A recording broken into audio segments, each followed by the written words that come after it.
सुनहरा हिंदुस्तान में आपका खैर मकदम। नाज़रीन करम, उर्दू के एक नहायत मुमताज़ और मुनफरिद लबो लहजा के शायर के तस्करे के साथ एक बार फिर हम हाजिर खिदमत हैं और आज हम बातें करेंगे सादगी, सलासत और नुदरत तखय्युल के अमीर और मोतबर शायर वहशत कलकतवी के हवाले से। लेकिन नाज़रीन करम, गुफ्तगू में आगे बढ़ने से कबल आपसे हमारी नहायत ही मुअद्दबाना वो पुरखुलूस गुजारिश है कि हमारे चैनल को सब्सक्राइब करें, वीडियो मुकम्मल देखें, अगर पसंद आए तो इसे लाइक और शेयर करें, साथ ही साथ अपने कीमती कमेंट से भी हमें नवाजें।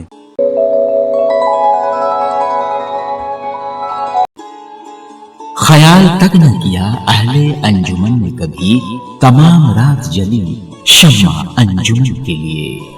खान बहादुर अल्लामा रजा अली वहशत 20वीं सदी के बंगाल के उर्दू अदब में एक ऐसा मुनफरिद नाम है जिन्होंने ये शेर सिर्फ अपने लिए नहीं बल्कि आफाकी सच्चाई के पसे मंजर में समाज के उन अदबी ठेकेदारों के तई अपने कर्ब का इजहार किया था जिनकी नाकदरदानी की रविश ने ना जाने कितने शोरा और अदबा के हौसलों और उमंगों को पस्त करने के मौजिब बने।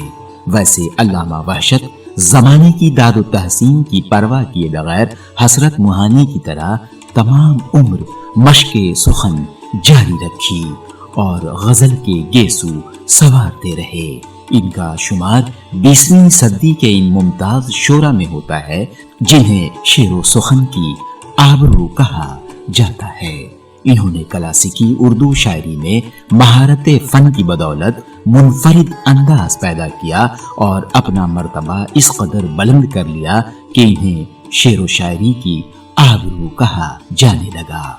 वहशत कलकतवी सारी जिंदगी उर्दू ज़बान व अदब की खिदमत करते रहे और शेरी अदब में बेशबहा इजाफा किया।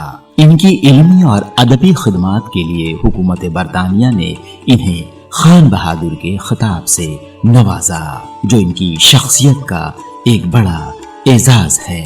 उलमाए अदब और नाक़दीन अदब ने वहशत कलकतवी की शायराना इनफरादियत का एतराफ किया है। अपनी इस इम्तियाजी शनाख्त का वहशत को भी एहसास था। मिसाल के तौर पर इनका ये शेर देखिए।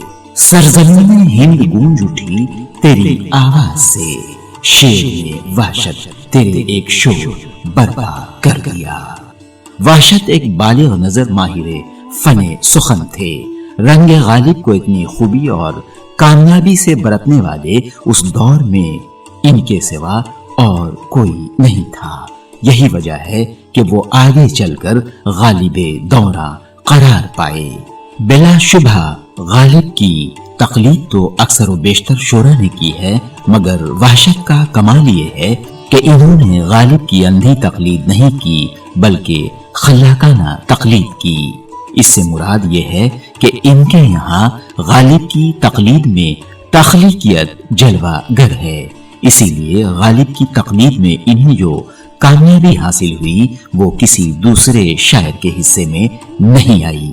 इब्तिदा में वहशत ने तकलीद गालिब खूब की, मगर बाद में इन्होंने अपनी इनफरादियत कायम की। इन्होंने खुद कहा था कि गालिब की तकलीद मैंने बेशक की, लेकिन इस हद तक नहीं की कि मैं कुछ ओरिजिनल ख्यालात पेश न कर सकूं। मेरे दीवान का मुतालिया अगर गहराई से किया जाए तो जाहिर कर देगा कि मैंने अपनी फिक्र के तहत भी बहुत कुछ पेश किया है। वहशत की शायरी का बड़ा हिस्सा हुस्न व इश्क के मुख्तलिफ मामलात और कैफियत से मुताल्लिक है। ये इनका पसंदीदा मौजू है। यहाँ भी इनकी इनफरादियत मुसल्लम है। इन्होंने बड़ी खूबसूरती के साथ हुस्न व इश्क के मुख्तलिफ पहलुओं को अपनी गजलों में पेश किया है। इनका इश्क बड़ा मुहज्जब और पाकीज़ा है।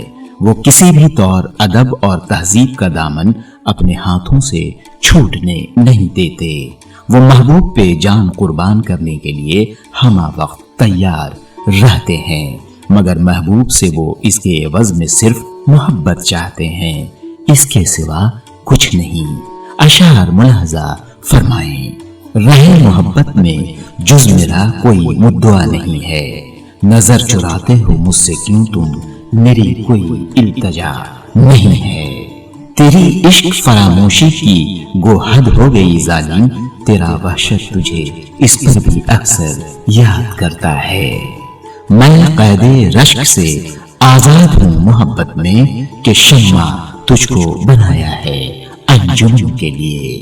جنگ آزادی کے متعلق وہ کہتے ہیں، بہار گل متقاضی ہے خون بلبل کی، کہ یہ بھی چاہیے رنگین چمن کے لیے۔ لیکن جب مسلسل جدوجہد اور قربانیوں کے بعد ہمیں آزادی حاصل ہوئی تو وہ اس آزادی سے بالکل مختلف تھی جس کی آرزو میں ہم نے قربانیاں دی تھیں۔ ہر طرف فسادات برپا ہو گئے، ہماری خوشیاں نفرتوں میں بدل گئیں۔ ان تمام سانحات سے وحشت کلکتوی بڑے متاثر ہوئے اور اس سانحہ پر انہوں نے کئی اشعار کہے۔ یہ شعر سماعت فرمائیں۔ بہار آئی ہے تو کیا دیکھی ہے چشمے باغباں میں نے، نظر آتی نہیں ہے خیر اب اپنے نشے من کی۔ اس دور میں ایک بڑی آبادی کو ہجرت کے کرب سے گزرنا پڑا۔ یہ کرب وحشت کے حصے میں بھی آیا۔ وہ کلکتہ چھوڑ کر ڈھاکہ چلے گئے، لیکن ان کا وجود کلکتہ اور ڈھاکہ کے درمیان تقسیم ہو گیا، یعنی جسم ڈھاکہ پہنچ گیا اور ذہن کلکتہ میں بھٹکتا رہا۔ زمین روئی ہمارے حال پر اور آسمان رویا، ہماری بے کسی کو دیکھ کر سارا جہاں رویا۔ میں جب نکلا چمن سے شبنم میں آبے گلستان رویا، اداسی چھا گئی ایسی آخر باغباں رویا۔ بہار آئی ہے اور مجھ کو نکل جانا ہے گلشن سے، نگاہیں باغباں ہٹتی نہیں میرے نشیمن سے۔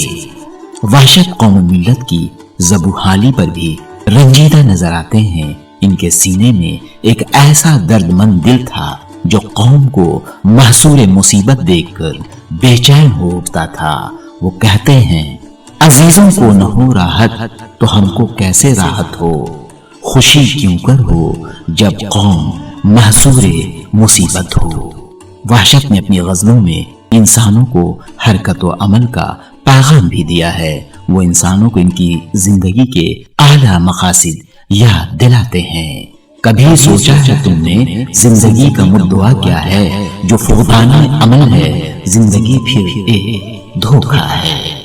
وحشت کی جوانی کی شاعری کے سامنے تو لوگوں کا صرف دل جھکتا تھا، لیکن ان کی عمر درازی کے اس رنگ کے سامنے روح دوزانو ہوتی ہے۔ اس خاص رنگ کو چند اشعار کے ذریعے محسوس کریں۔ کچھ سمجھ کر ہی ہوا ہوں موجے دریا کا حریف، ورنہ میں بھی جانتا ہوں عافیت ساحل میں ہے۔ قفس میں عمر گزری نالو آہو فغاں کرتے، ہم آخر کس توقع پر خیال آشیاں کرتے۔ جفا پر منحصر ہے شاید ان کی شان محبوبی، نہ طرز دلبری چھوٹی نہ انداز ستم چھوٹا۔ سامعین، مختصر یہ کہ وحشت کلکتوی کی غزلیں فکر و فن دونوں کے اعتبار سے بڑی اہمیت کی حامل ہیں۔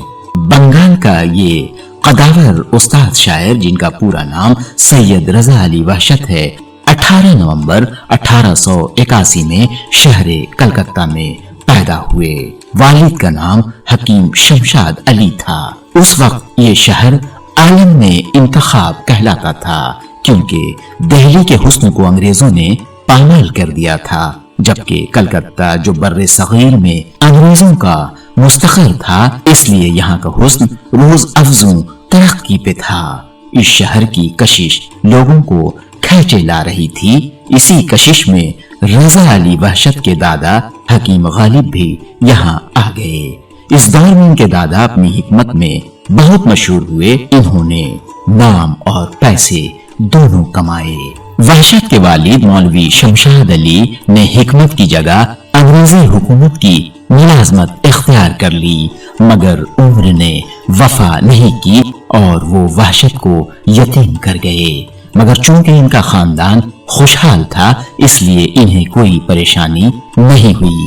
تعلیم سے فارغ ہونے کے بعد انہوں نے 1903 میں امپیریل ڈپارٹمنٹ میں मुलाजमत कर ली। 1910 में इनका मजमुआ कलाम दीवाने वहशत के उन्वान से मंजरे आम पर आ चुका था। 1926 में पहली मुलाजमत छोड़कर गवर्नमेंट इस्लामिया कॉलेज मौजूदा मौलाना आजाद कॉलेज में लेक्चरर हो गए। इनकी शायरी की धूम पूरे कलकत्ता में मची हुई थी। उस वक्त वो मुशायरे की कामयाबी की जमानत समझे जाते थे। मुर्शिदाबाद, अजीमाबाद, ढाका जैसे बड़े शहरों में इनके शागिर्दों की तादाद हजारों थी। वक्त के साथ चलने की चाह ने सारी जायदादें बिकवा दी। आखिर में इन्होंने अपनी काबिलियत की बुनियाद पर लेडी बर्बन कॉलेज में फिर लेक्चरर की नौकरी कर ली। 1948 में वहां से सुबकदोश होने के बाद अपने शागिर्दों के बेहद इसरार पर बिल आखिर 1950 को कलकत्ता से हिजरत करके ढाका मुंतकिल हो गए, मगर ये शहर इन्हें रास नहीं आया। वहशत के पहले दीवान के बाद दूसरा दीवान तराने वहशत 1953 में शाये हुआ था। इनका तीसरा मजमुआ कलाम नक्शो आसार के उन्वान से 1957 में ढाका से शाये हुआ। वहशत अपने जमाने के मुमताज शायर मौलाना शम्स कलकतवी के शागिर्द थे। वहशत के मारूफ शागिर्दों में डॉक्टर वफा राशदी और पीरजादा जफर हाशमी थे।